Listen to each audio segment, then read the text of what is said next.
Bakit ka tumawag? Galing ako ospital eh.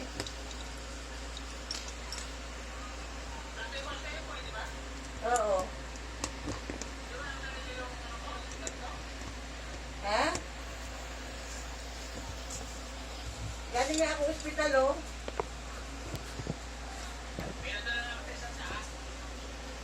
Ay, di pa eh. Ang busy kasi ni Jun eh. Nagkukulay ka ng buhok? Nagkukulay ka ng buhok? Bakit brown? Ha? Ha?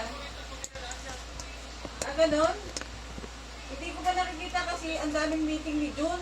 Iniwan niya nga ako sa ospital eh. Hindi ako sinamahan eh. Gusto ko na umiyak eh. Tagal-tagal. O mamaya, i-confirm ko sa'yo ha? Salamat, salamat. O, sige na.